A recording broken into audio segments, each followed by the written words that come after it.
Stéphane, vous savez, je vous dis souvent, vous me collez un peu trop. Oui. Il faut qu'on ait notre vie aussi. À un Vous moment, m'appelez Superglu. on passe beaucoup de temps ensemble, et c'est vrai que c'est un peu votre surnom, c'est Superglu. D'où vient la Superglu, David Castello-Lopez? Voilà une question qu'on s'était jamais posée, mais qui mérite d'être posée. Qui mérite d'être posée.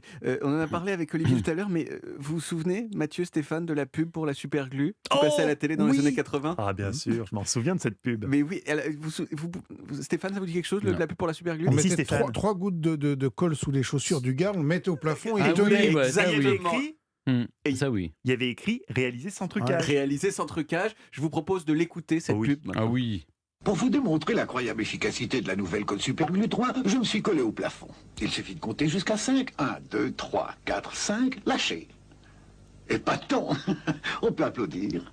J'ai jamais compris pourquoi il tombait pas de ses chaussures, moi, en fait. Oui, parce qu'il était sans doute bien accroché à ses chaussures. Alors ça, c'était dans la version normale, il y avait ce monsieur donc qui était à l'envers et qui était collé au plafond par deux autres types qui le tenaient. Mais j'ai retrouvé une autre version de cette pub qui passerait plus du tout aujourd'hui, Mon du Dieu. tout. Où on voit deux proxénètes Non. qui font la même chose avec une prostituée Mais non. qui colle au plafond du auvent de son hôtel de passe. Et elle dit non. Et eux ils répondent si. Et ils la collent. Et ils disent, C'est horrible. on l'a collé au plafond.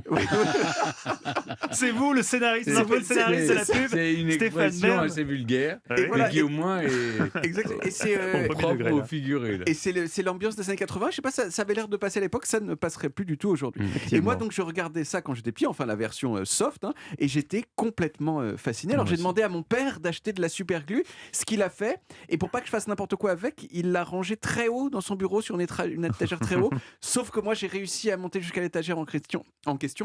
J'ai pris la glu et je me suis collé les doigts. Ah non, Comme un gros con. erreur. J'ai pleuré, on a réussi à me décoller les doigts, mais il est resté quand même une petite fascination pour la Superglue qui m'a donné envie, plus de 30 ans plus tard, de savoir d'où D'où elle ça venait. venait. Eh bien, un peu comme les recettes de cuisine d'Olivier Pouls, qui 3 fois sur 4 sont inventées par hasard alors qu'on cherchait à faire autre chose. Eh bien, c'est exactement ce qui s'est passé avec la Superglue. C'est un monsieur qui s'appelait Harry Coover, qui était chimiste chez Harry Kodak. Cover. Coover. Ah Coover. d'accord. Coover. J'ai cru que vous étiez fait avoir. parce qu'il y avait Putain, oui, une c'est petite vrai. blague sur. Ah, Il y a c'était que quoi je- cette blague? Tu te souviens dans les années 90? Oui. Harry Cover, c'était quoi la blague? Je Bah, trouve c'est- pas le début, mais Ça La devait chute. être, comment s'appelle Bah, monsieur et madame ouais, Coover? voilà. Comment appeler leur enfant? en Harry. toute simplicité, puisqu'à l'époque, un rien nous faisait rire. Mais oui, Effectivement, c'est ça. Et donc Harry Couvert, et non pas Harry Cover, était chimiste chez Kodak. Et pendant la guerre, Harry faisait partie d'une équipe de chercheurs dont l'objectif c'était de fabriquer un plastique transparent qui puisse être utilisé pour fabriquer des lunettes de visée pour les soldats de l'armée américaine. Et en expérimentant, à un moment, ils ont créé du cyanoacrylate. Voilà. Ça aurait dû comme ça. C'est très joli, cyanoacrylate, j'aime beaucoup. Et ils ont remarqué que ce cyanoacrylate, ça collait sa race à tout et n'importe quoi. Et ça, c'est... Enfin, comment dire Pardon, excusez-moi. En fait, parce que pourquoi ça collait si bien, le cyanoacrylate, c'est que la seule chose dont ça a besoin pour coller, c'est d'un tout petit peu d'humidité, et on ne s'en rend pas compte, mais la plupart des choses autour de nous ont une fine pellicule d'humidité qui permet donc au cyanoacrylate de marcher.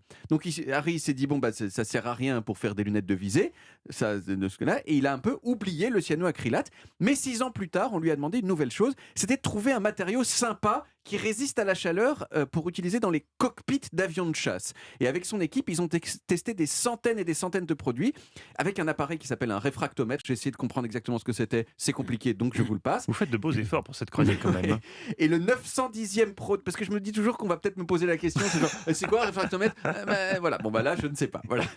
Et le 910e produit qu'ils ont testé, c'était le cyanoacrylate. Et ils se sont rendus compte que leur appareil était foutu parce que les lames de verre avec lesquelles ils avaient mis dans lesquelles ils avaient mis le produit pour le tester étaient collées à jamais. Mais finalement, ils se sont dit, bah, on va en faire de la Autre chose. colle.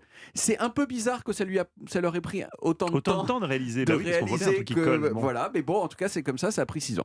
La colle a été commercialisée sous le nom de Eastman 910 en 1958. Alors 910 L'essai c'était parce que 910e c'était le essai. C'est comme le 910e Chanel numéro extrait. 5 en quelque sorte. Exactement. Et pourquoi Eastman à votre avis? Eastman 910? Eastman, Il faut être un faut Il faut le être quoi? savoir. Bah oui, parce que en fait, la société Kodak, elle a été créée par un monsieur qui s'appelle George Eastman. Et la société s'appelait Eastman Kodak, et donc c'était le Eastman 910. Ça a été un méga succès immédiatement, notamment parce que dès le départ, les publicités ont été assez spectaculaires, comme celles qu'on a vues dans notre enfance. Il s'agissait toujours de coller des gens, coller des choses qui étaient très lourdes au plafond, tout ça. Mais on peut faire, en fait, il y a un truc que j'ai découvert, c'est qu'on pouvait faire des trucs encore plus intéressants avec la superglue, à part coller les doigts des enfants. À votre avis, à quoi d'autre est-ce que ça peut servir la superglue? C'est pas d'un objectif collant. L'objectif, c'est toujours un rapport avec quelque chose qui colle. Ça colle, mais il faut... Effectivement, c'est pour que ça colle, mais... C'est pour que ça colle. C'est ça pour ça. remplace des clous. Ça, c'est un peu la même utilisation. Ouais. C'est dans l'aérien? Non. C'est pas Mettez-nous dans sur la l'aérien. voie. Ça a à voir avec des choses qui peuvent se passer à la guerre. Pour réparer des membres qu'on a... Par exemple, si on perd un Réparer des bras, membres. etc. Pas tout à fait faire un faux membre. On peut se recoudre en quelque sorte. Exactement. Enfin, là, on commence à s'en à se approcher coller la beaucoup. peau, quoi. En fait, si vous pulvérisez de la superglue sur des plaies ouvertes, elles arrêtent de saigner.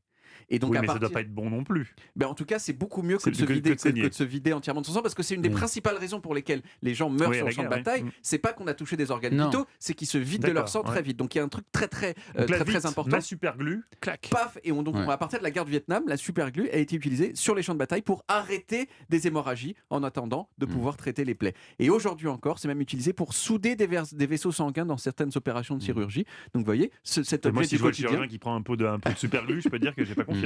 avec l'anesthésie générale, Oui, normalement, je ne serais pas au courant. rien c'est du ça. tout. Et voilà. C'est formidable, on a appris plein de choses. Là. Incroyable. Vraiment. Incroyable. On était remonté aux origines de la superglue, on peut tout retrouver en podcast. Attendez, c'est quelle année? Je me souviens plus. 1958. 58. Sur toutes les applis audio et sur le site europe1.fr. Merci beaucoup David.